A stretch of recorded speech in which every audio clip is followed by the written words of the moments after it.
So good morning, everybody. Thanks for coming to the session this morning. We're just waiting for a few people to join, and then we'll kick off.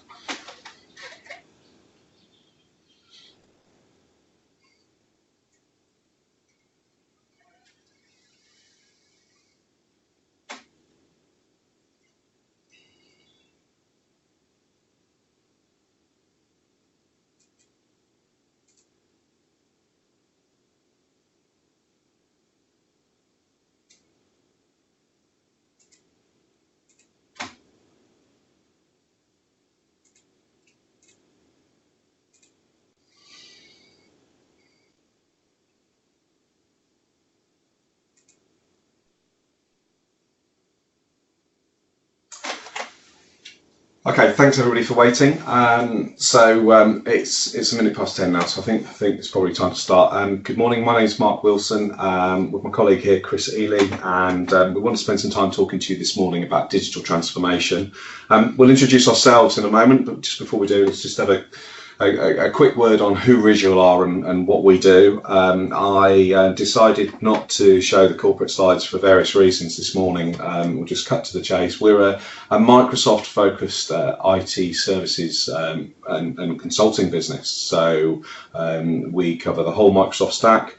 There are very few Microsoft products where we don't have subject matter experts and expertise within our consulting business. We have a significant managed services business here, and we also are doing some pretty fantastic things around building the next generation of digital workers through our academies, in conjunction with a number of colleges up and down the country, and with Microsoft. So we'd be happy to talk to you in detail about those capabilities. If you have a Microsoft account manager, please reach out to them. If not, you can always contact Risual, inquiries@risual.com, and we'd be happy to talk to you more about the company, who we are, what we do. But for this morning, there's quite a packed set of slides here actually, and Chris has got quite a lot of stuff he wants to talk about with digital transformation. So we'll move forward to introduce ourselves.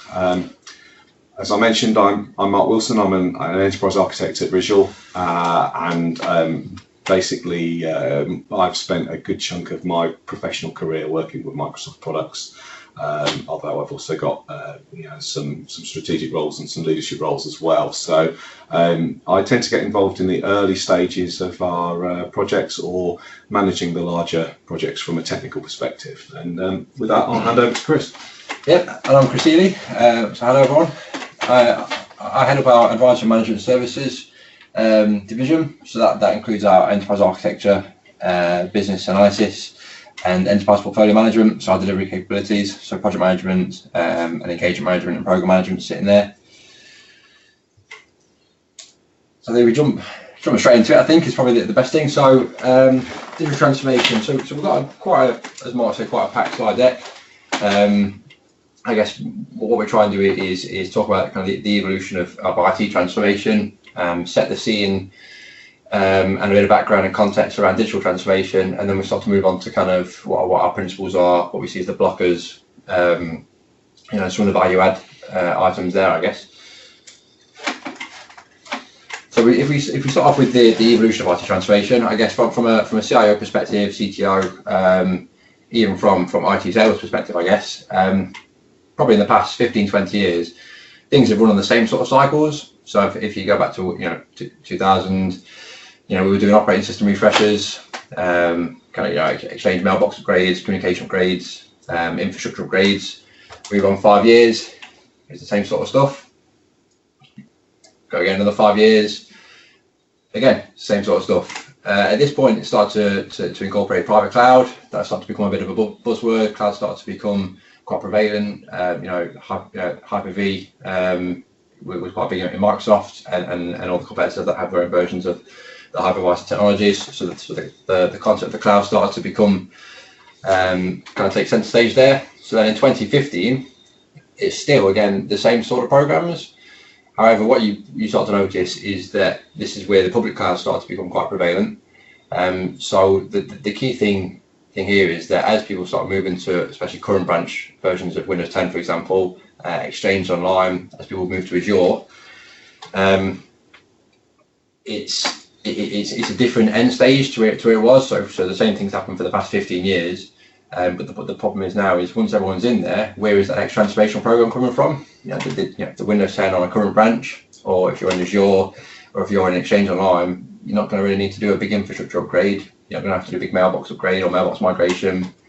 No big operating system refresh. All that sort of stuff starts to fall by the way. Now, don't get me wrong, these will still happen for quite some time, but I envision in the next 5 years, these will start to drift out. So the question to a lot of organisations now, and not just to organisations themselves, but even to consultancy businesses like risual, what are you going to be selling? If there's a lot of organisations that textile engineers, that they do lots of operating system refreshes. That's going to disappear quite soon, and to a CIO. To boards, where is that next IT transformation program coming from? Where is the value add? The answer is obviously digital transformation. So that probably moves into the next slide. So talking about digital transformation, so what is it? So what we define digital transformation as being the reinvention of an organisation or its functions or departments through digital technology. So fundamentally change how it delivers its services. So ultimately, you're trying to reimagine the organisation or a function in the organisation or a department had it existed before the current IT did. So if you look at some of the organisations that have really taken off, business models that have taken off in the past few years, they've come into that from a technology agnostic perspective and not from a historical point. They've not come through with lots of data processors, but they've had to just improve bit by bit. They're able to imagine their organisation because they're starting up greenfield, based upon today's technology. We refer to those people as born digital. So it's a really important concept because I think a lot of organisations will continuously upgrade, refresh, try and improve. But you're always going to get to a point of saturation by doing that. You're going to get to the point where there's not much more efficiency you can leverage. So reinventing the organisation or reinventing the processes, reinventing maybe the services you offer, the products you sell, that's where digital transformation is. So we can probably go on to revolution. I don't know, Mark, if you want to talk through some of the stuff on this slide. Yeah, so there's this term, the fourth industrial revolution, has been spoken of, quite a lot. The World Economic Forum is one of many bodies that are starting to talk about us entering the fourth industrial age. So if you think about what we've had in previous revolutions, as they were, we've had major changes in productivity and living standards, in new services, and the products that have been available to the wider population. And with that always comes a risk of to certain jobs and greater opportunities to others. So, if we go back to James Watt and the steam engine, that mechanised industry, that opened up transportation. People were no longer just working on the farms near their own villages. They were able to travel to towns and cities. That was very, very disruptive in the late 17 and early 1800s, and obviously then led to railways and so on and so forth. So we saw a massive industrial revolution then.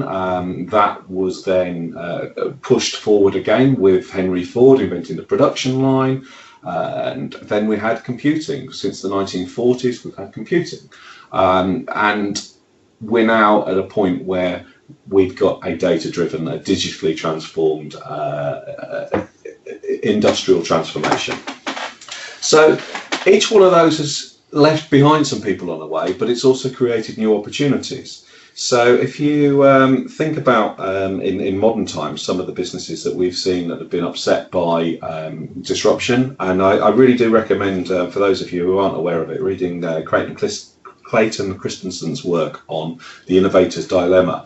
But if Blockbuster had read that, they might be in a different place. So Blockbuster, the video rental company, actually turned down an opportunity to buy Netflix, and actually laughed the guys who set Netflix up out of the room.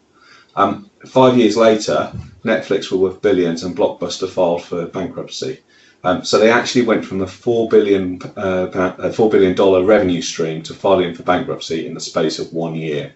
And that just it kind of demonstrates the need to be looking at what's coming and looking at being ready to reinvent as new business models come along. And that's where this digital revolution fits in. So if you look at what that means for some other businesses, so there's a study from earlier this year looking at that IDC did, and that was looking at creating a whole bunch of new digital services and revenue streams. And there are some examples on the right hand side there. So Audi, the German motor manufacturer, expects to be taking half of its revenues from software and software-based services by 2020. Now that's an awful lot of money. 58 billion euros is larger than the entire revenue of Cisco. It's something like 8 times the revenue of VMware. So you start to think of somebody who you think of as a motor manufacturer, but they're actually making half their money from software and services. That's the way that things are changing. And there's another example there from Maersk, who many of you will know as a shipping company, a logistics company on a global scale. Containers, ships, and really getting stuff around the world. That's obviously absolutely key to the way that business is done in a globalized world. So what we're seeing is these organizations are looking at how they can transform their delivery of their services to their consumers and to their user base, and how digital services fit into that. And it's no longer about IT companies and IT customers. Every company is a software company, effectively. So I guess we come back to the point then. So why digital? Setting some background with the previous slides.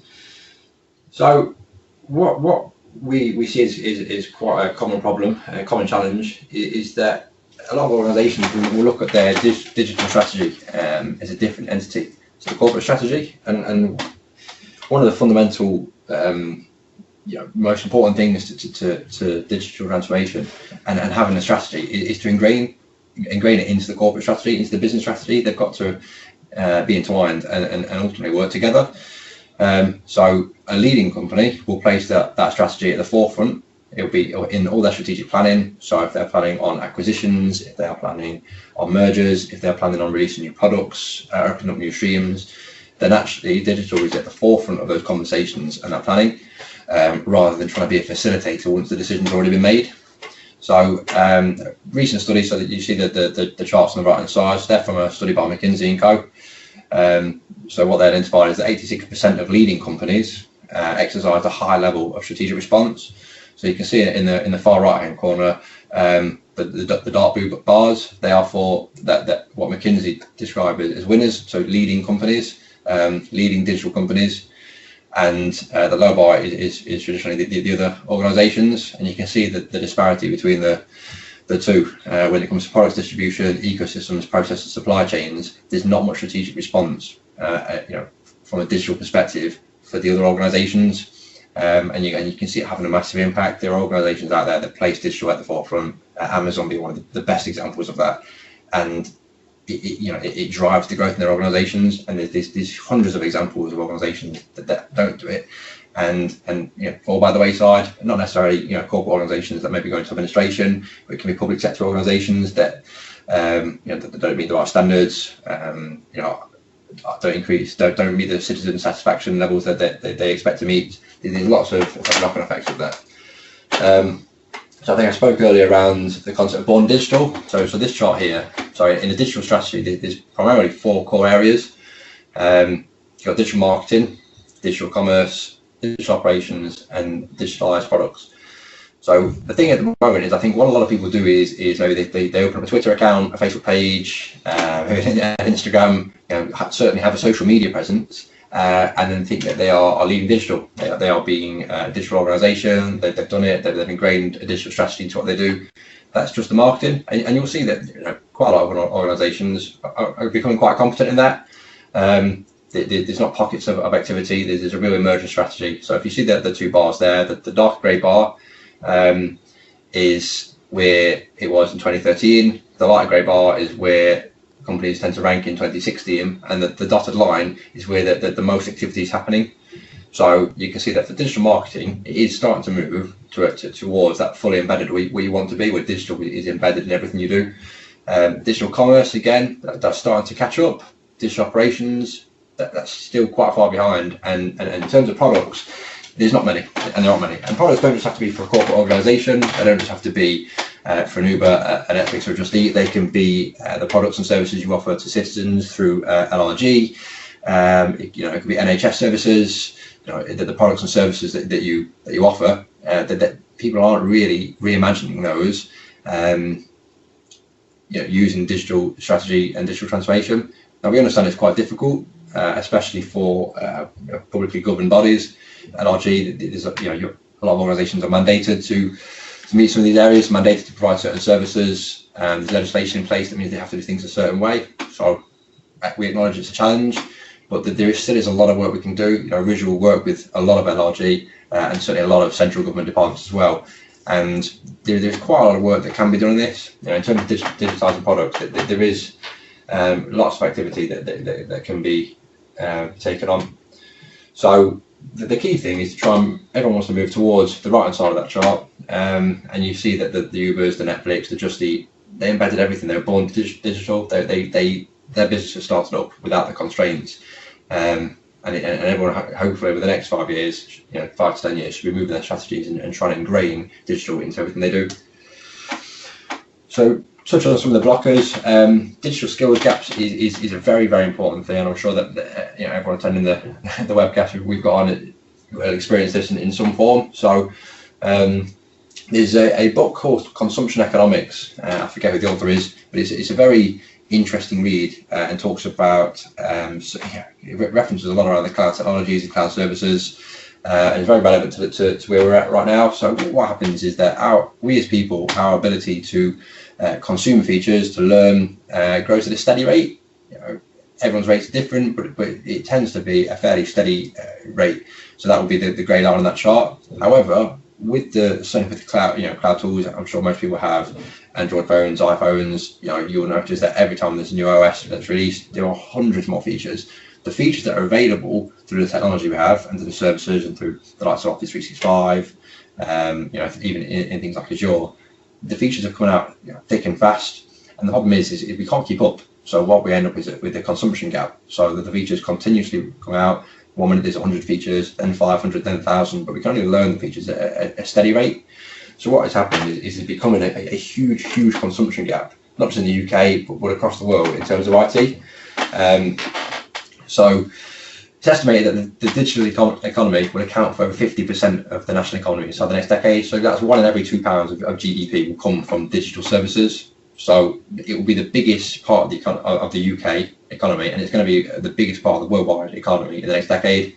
But one of the biggest challenges we have is the digital skills. So looking at this is based on right now. So right now there are almost 600,000 IT vacancies just in the EU.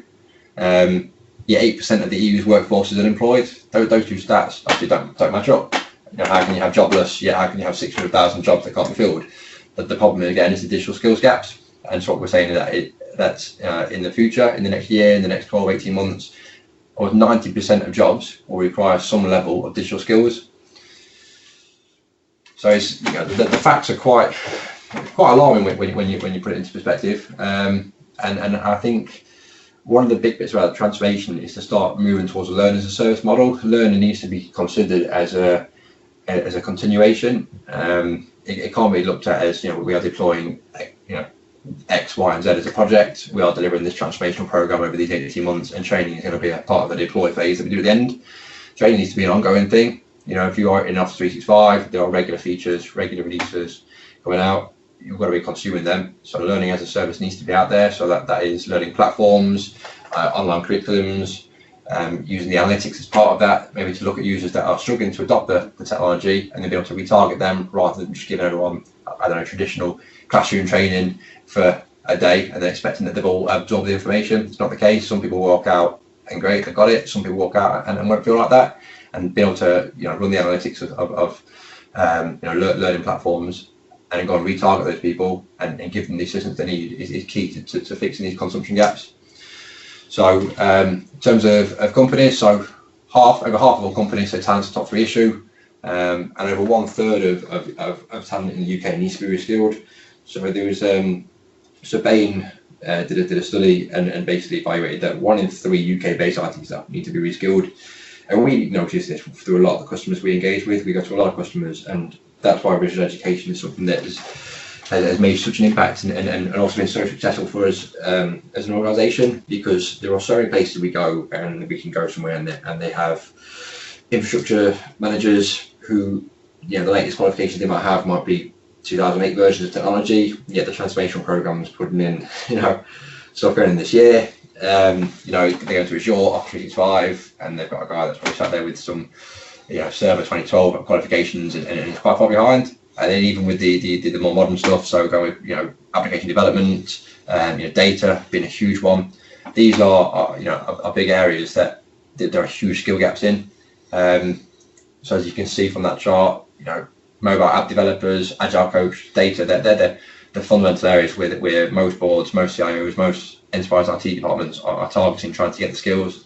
They've noticed the skill gaps. I think if you were to redo that study today, there'd be other columns on there. There's stuff happening around machine learning, artificial intelligence, all of this stuff's coming through now and starting to be able to deliver some value. And so what we see is that the skills that are needed are continuing to move on even again.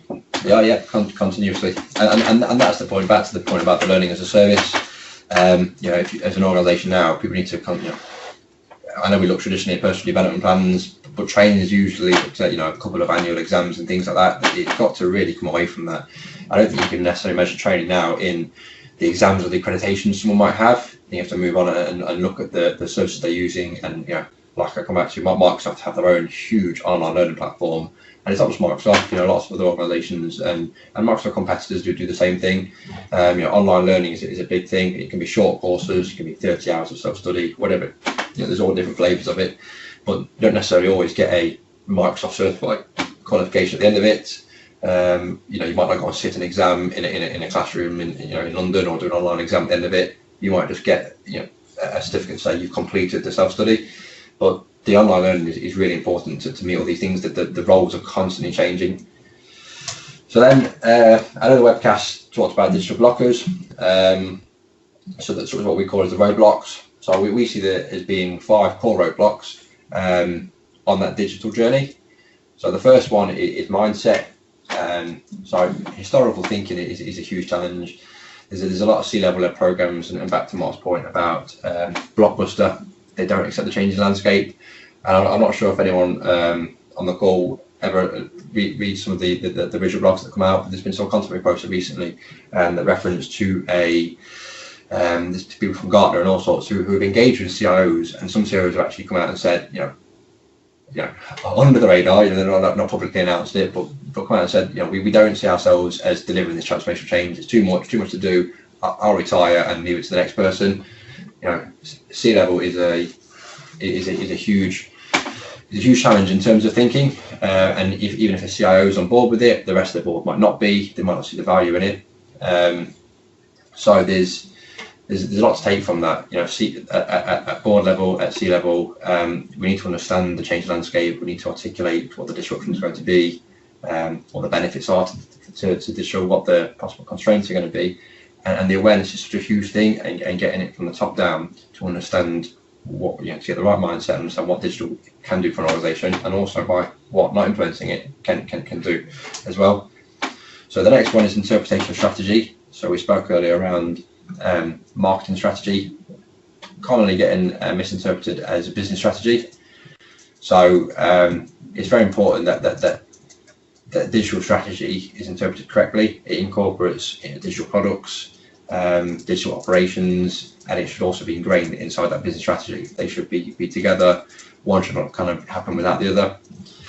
It's really important to interpret that correctly. So adoption of change, this is one that everyone should be familiar with. It's been quite a huge buzzword and a huge agenda topic for lots of organisations. Microsoft have it in one of their as their top focus points.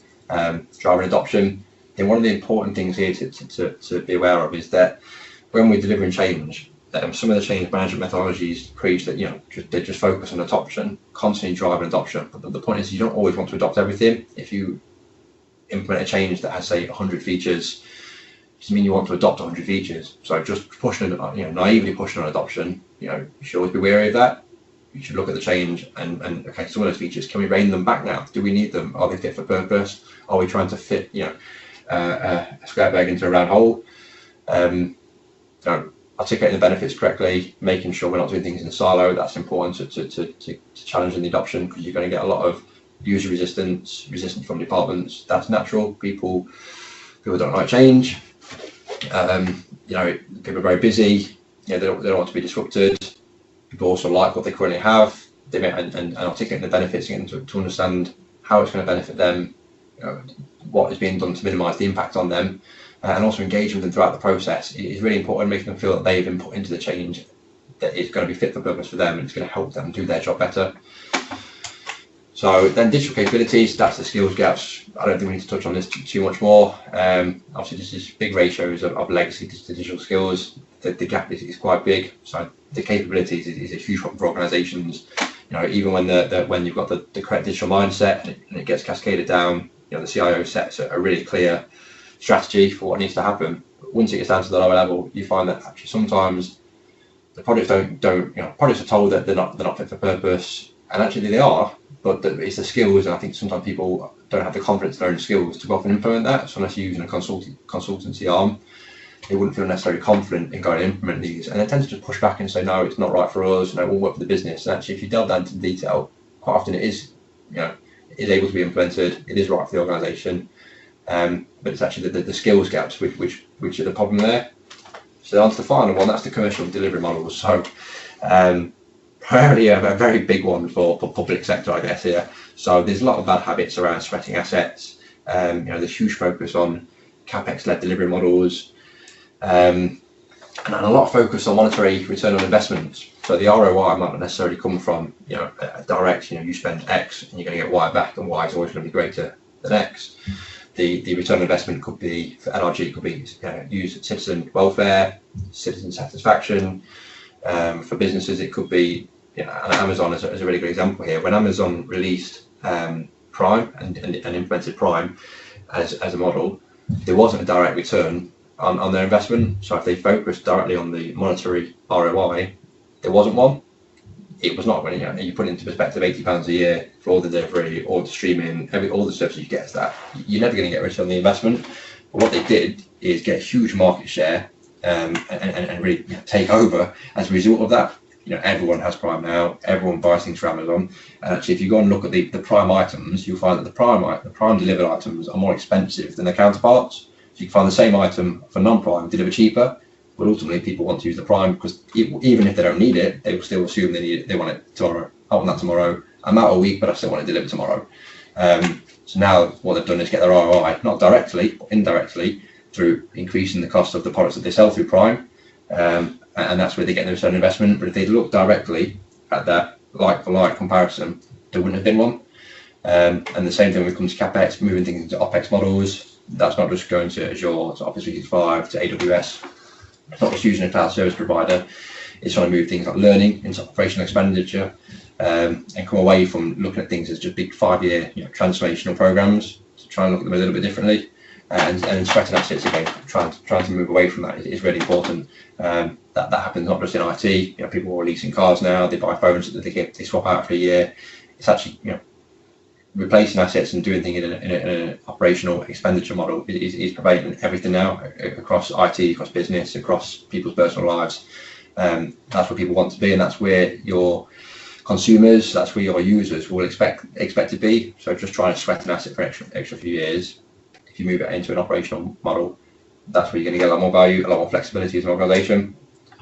We've got a case study now. I think Mark might want to talk about these because you spent a bit of time in Enfield.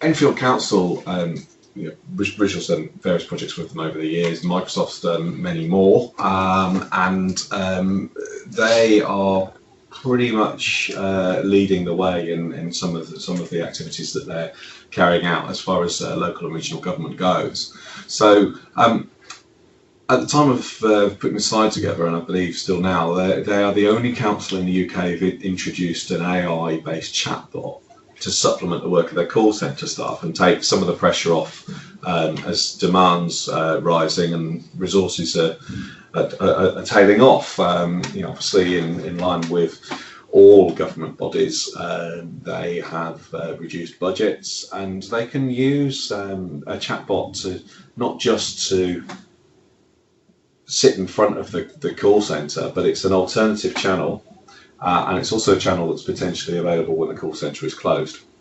So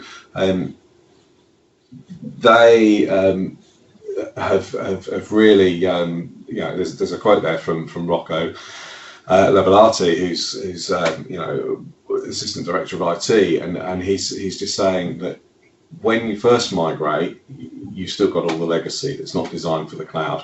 Working on another project that we did with them to move them forward and to take on Azure and to get rid of physical data centers, to start using virtual data centers, they've been able to re-architect their environment so their systems are now designed for the cloud and they can get more from those benefits. That is the infrastructure and the capability, the platform, if you like, for them to build new things like the chatbot service. They couldn't have done that with their previous legacy architecture. So if you think about just lifting and shifting to the cloud, that very rarely yields great benefits. I mean, it gives you some flexibility, but it's when you start to look at how you do things differently that you have the opportunity to use services that weren't there before.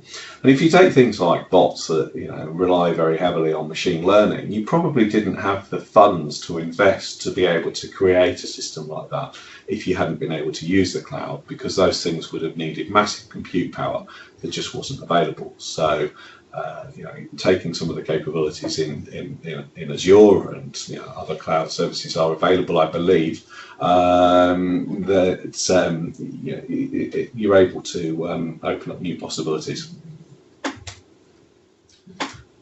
So, value in big data. Obviously, this is it is quite fundamental to Enfield in how they use the data for the chatbot.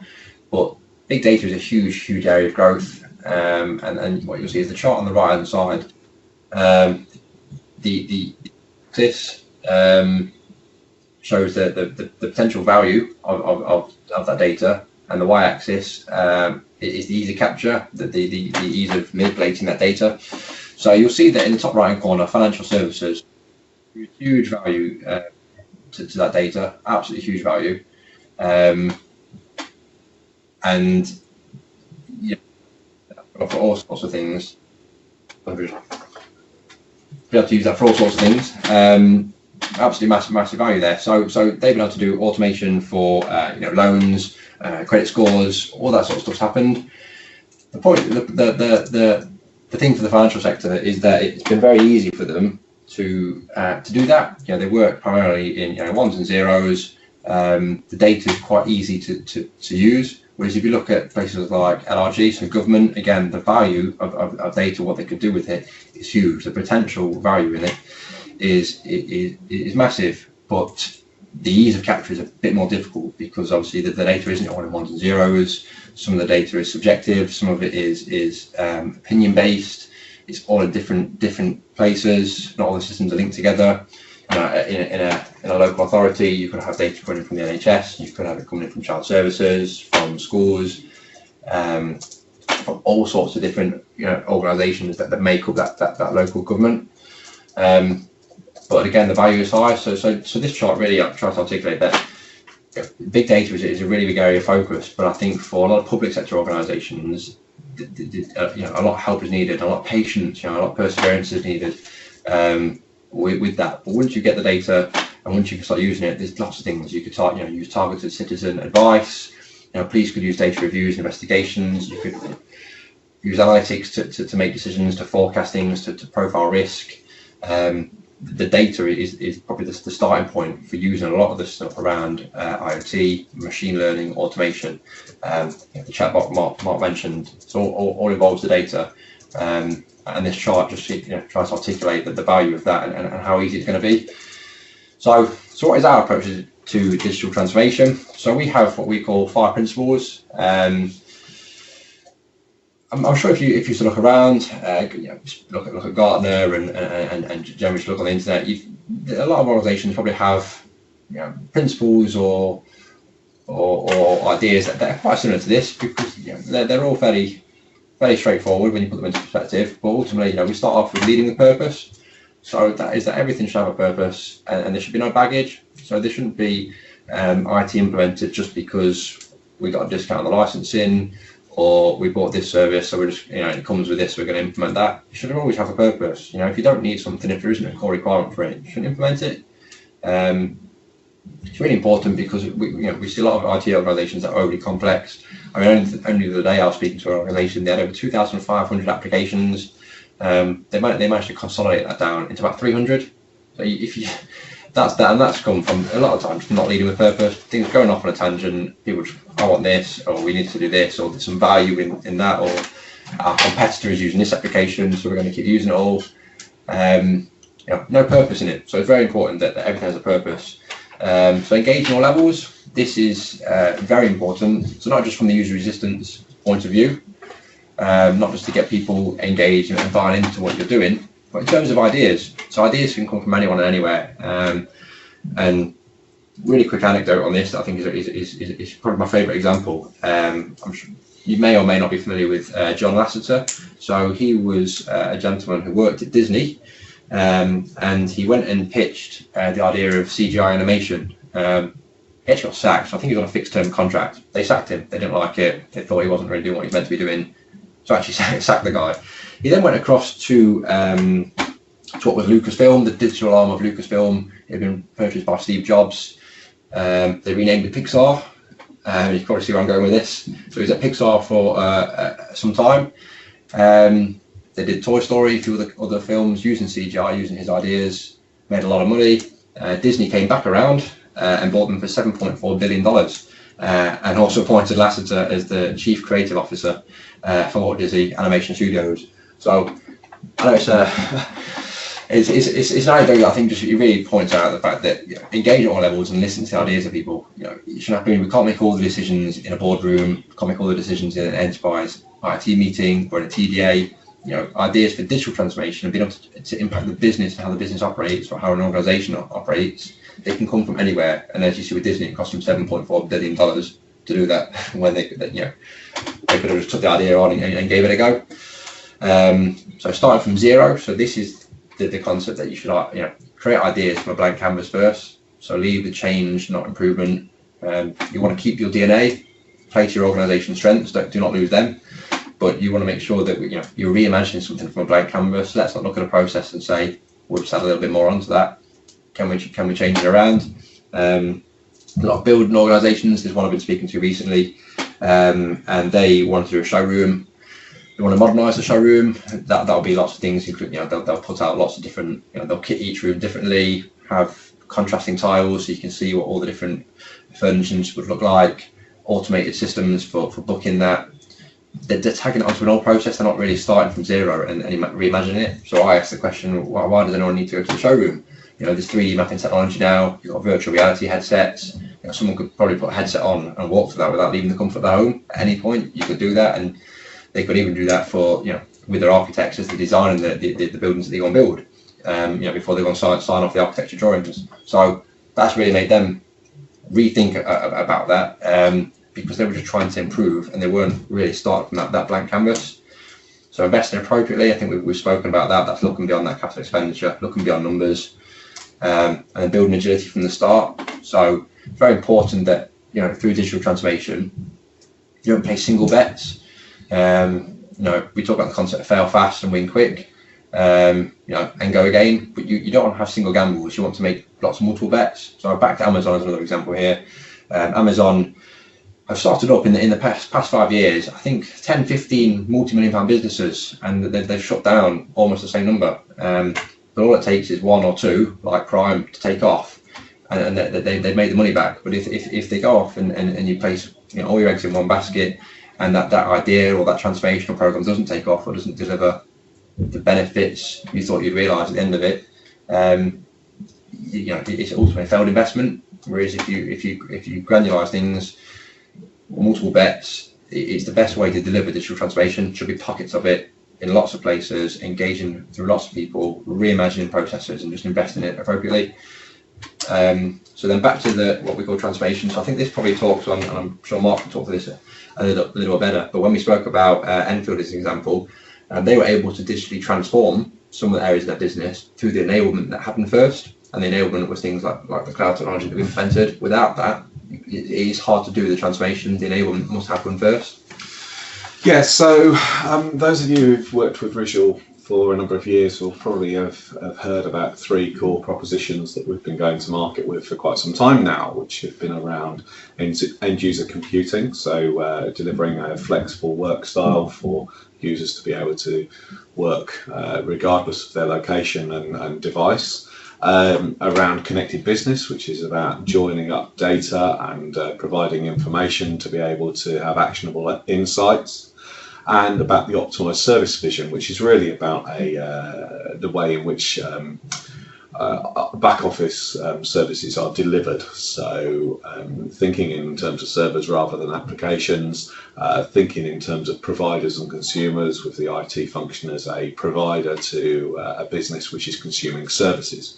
And all of those are wonderful in their own right, and we may have been guilty of referring to them as digital transformation in the past. And the thing is, they are all, although they start from a business outcome and then look at how best to use technology to deliver that business outcome, they are still very technically driven.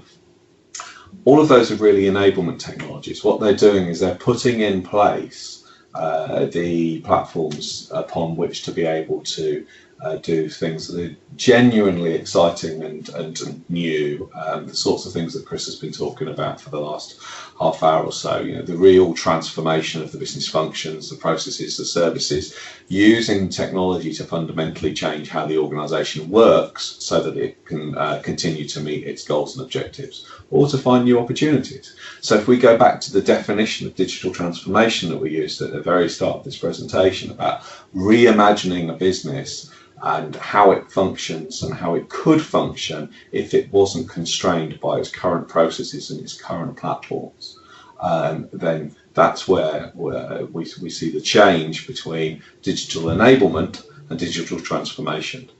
And it may seem slightly out of place, me as a vendor on a webcast here, talking to potential customers, to say, beware of vendors bearing promises of transformation, but the big sign of where somebody's not really talking about transformation and where they're probably talking about something that might be part of the enablement strategy is if they start mentioning product. The minute that they're talking about using a particular product to solve all your digital transformation woes, they are really talking about enablement. So approaching digital transformation then. So we have what we say is a 4-stage approach that we would use when working with customers. So really there should be investigation activities, followed by what we call ideate, so some ideation activities. So ultimately we're going to investigate, gather, analyse information, understand what the strategy of the organisation is, what products, what services you deliver, who the consumers are. And off the back of that, to then explore ideas, and that the exploration of ideas, when we do it, doesn't mean we have to have all the ideas. The concept of that is a lot of it is R&D. If you used to work with a Deloitte, for example, or even a Gartner, the organisations do it the same way. We look at what are the born digital people doing, what are your competitors doing, what are your peers doing. And then also to then reimagine the processes, to look at what other sectors might be doing.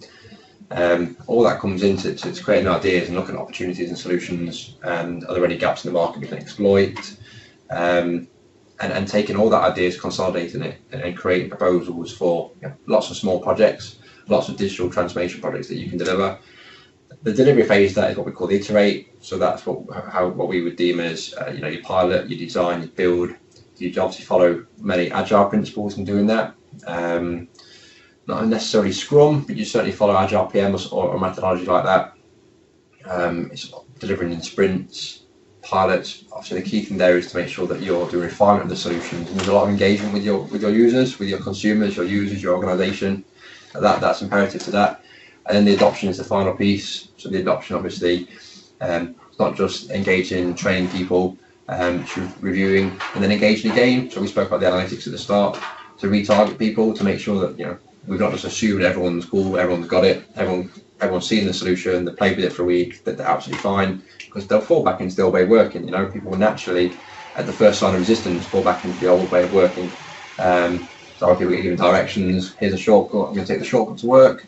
If they got lost in the shortcut, they won't take it again. They might have got 90% of the way through the shortcut, and it might make a huge difference to their commute, but if they failed the first time, they won't do it the next day.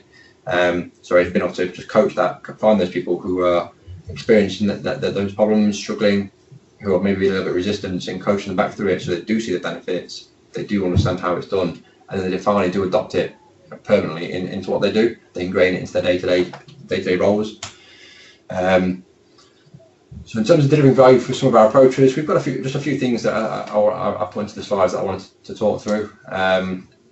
So the first one is just digital event-based architecture. So I think one of the most important things in doing a digital architecture and moving to becoming a digital organization is to move the thinking from kind of reactive, predetermined actions into kind of real event-driven architecture for services and applications.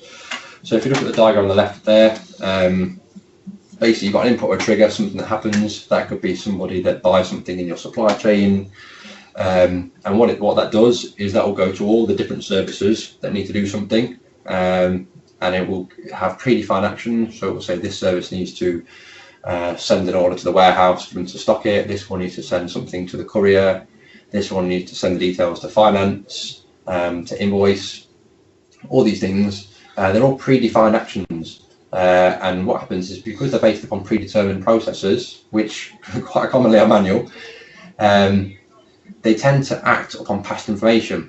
So there's no insights in there that whether that input trigger happened a day ago or a week ago, by the time you get to the point of invoicing, you work on historical information. That's not how a digital organization wants to be. You want to be very responsive.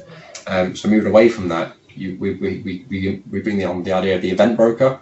So the event broker, so basically you've got something that happens, again, as with the left-hand side, leads to an event, but unlike that model, the trigger goes into an intermediary. So that's what we call an event hub.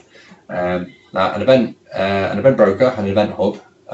So the event hub would make up some of the event broker, but the event broker could be a combination of things like Azure Event Hub, if we're going to talk about technology, but it could be messaging queues, it could be your analytics, machine learning, it could be those sort of intelligent services. And what that allows the organization to do is for you to make intelligent actions. So you can then go to the services and give them, you've got real-time information there, and rather than having a predetermined action, you can respond directly to what is happening. So the inputs come in, we're looking at that, we're evaluating it, we're using all the services and all the solutions and the analytics. Maybe you've got some predictive forecasting. And so when you go to make the actions, you can tag much more into that and be much more responsive. And that's how a digital architecture should work. So then moving on to ecosystems, again, it's some of the same concepts here. So an independent ecosystem, which is quite commonly what we encounter when we speak to customers, all the applications have independent relationships with each other. And quite often they're unmanaged relationships. So the finance system will talk to the ordering system to the record system, and so on and so on. They're independent, they're unmanaged. There's not really much standardization between them, not much fluency between them. So moving from that, trying to have what we call the ecosystem controller. So actually the application is feeding into a central, I don't want to say central hub because it's not one thing. So your ecosystem controller is made of digital solutions, it's made up of processes and principles and standards, and it also includes your event brokers. And what it allows you to do is to enter or exit applications, whether they be internal or external, in and out of the ecosystem. So if you want to implement a new application or a new service as your organization, you've already got some standards and principles there, and you can really lead that into the ecosystem controller, and then it's already got the ability to to talk with the other systems, to engage. And it's the same thing with, if you took IT and out of the equation, you'd want the same thing with your stakeholders as well. So you want to have a stakeholder controller. So rather than have, you've got lots of different suppliers and they've all got different relationships with each other, lots of different stakeholders, you'd want a central hub to define the standards and the principles. So every time somebody comes into that enterprise stakeholder model, they have to abide by the same principles and things like that. So I know we spoke about Amazon lots of times here, but Amazon are very, very good at this. All their partners play to their standards and their principles. It's all predefined. They've got that drawn up to the nth degree. And it's very, very streamlined. They can plug in a new supplier at such short notice and the systems will work. There's no, the data works, everything, all the real-time information is there. There's no impact on their ability to deliver a product to someone very quickly. And that comes from having this sort of system. So then move on to that, if you then start to just talk about some of the digital intelligence solutions, some of the stuff that's around the outside, the applications, you can have stakeholder ecosystems, your consumers, IoT devices, your other IT services, but they should all come in through what we call intelligent solutions. And that's, I think, it's a combination. Mark's probably better with the technology than I am, but I think, Azure event hubs, there's messaging queues. Yeah, well, having just said that we shouldn't talk product, but yeah, I mean, examples of intelligent solutions would be, that you would need to put in place some kind of identity solution. Yeah. You would need to have some way of handling events. You would have APIs, and that those things effectively become the glue to bring all of these things together. Yeah. So then jump on to just another value add. So we try to spend a lot of time working on how do you deliver a digital model. So having a digital delivery model. So as an organisation, we typically have project management, and then we have architecture. We have a few core areas, and they usually follow the same. We look at something, we evaluate it, then we design. It's all really stage driven. This model here is just the idea that as you deliver new services, you want to be able to have a service catalog. You want to be able to offer those services out and have flexibility there. But ultimately, the areas of your delivery model should focus on all the green lines and the blue, the orange, and the purple line. So you should have a technical development arm, and the accreditations and the principles you should follow should focus around Scrum, Agile project management. We have our own visual change management, but you should have things around there. The people change should be ADCAR. You've got ProSci, change management stuff. Then you've got process change, which then probably captures the ones below. So you should have IT service management frameworks. I think most people have them.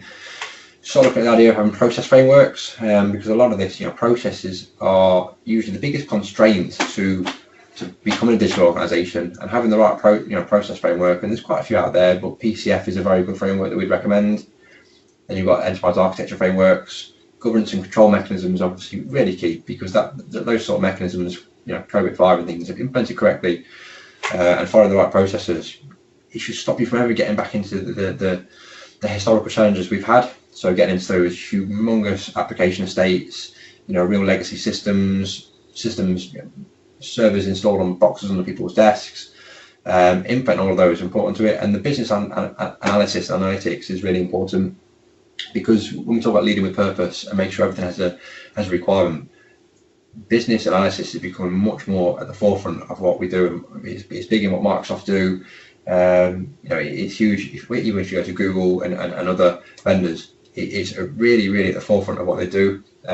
Using business requirements, making sure there is a clear need, and articulating that, and managing the requirements themselves throughout the whole process. So you can even check whether you've met the requirements at the end, realising the benefits. A lot of that doesn't really happen in the delivery of transformational programs. It gets missed off.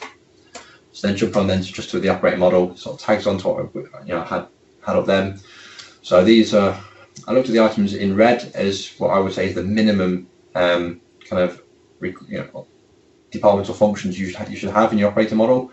But ultimately, I think having all those functions should allow you to be a digital organisation. So you've got your items around requirements management, being able to do feasibility studies and option analysis, principles around creating ideas and how you propose those, how you would move them into a pilot, how you would test whether that pilot's been correct and successful, and then ultimately having the right governance for signing things off. then also in the operational field, we've got items like DevOps now, which have become prevalent, and we've done lots of work on DevOps. And if any of you want to discuss that further, I'm sure Mark and the team will be happy to help. There's lots of stuff on DevOps now. It's a bit of a buzzword because it's not just development operations; it's ultimately just agile operations for your whole organisation. So it shouldn't just be development; it should also be your standard infrastructure, out of the box infrastructure. It should all be part of a operations, and your delivery arm should really start to tie together. And then the 45 bit is where we spoke about learning as a service. You've got your problem management, but also principles around improving and iterating, making sure you're continuously taking away the things we don't need. So that's just a quick touch on the operating model, and I think that finishes the slides, if I'm honest. So there's a bit of Q&A left. It does. So it's obviously been a lot of information there. Just a bit.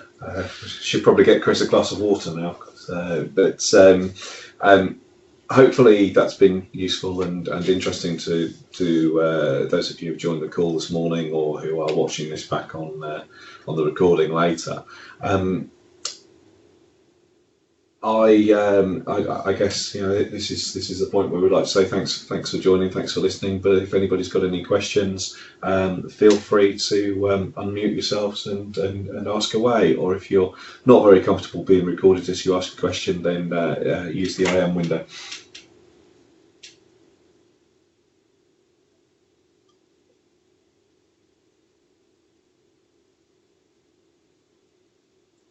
We got any questions out there? A bit of content overload, to be fair. Yeah, no, that's understandable. So in which case, I'd just like to say thanks again to everybody who joined us this morning, and for giving up an hour of your time. Hopefully it's been useful and interesting, and we look forward to speaking with you. Call to action really is if you want to know more and you're currently working with Risual, and please do speak to your account manager. If you're not working with Risual, then we'd love to have you working with us, and you can find us at www.risual.com. You can find us on Twitter @Risual, and you can always drop an email to inquiries@risual.com. So I hope to hear from you soon. Thanks very much. Thanks, guys.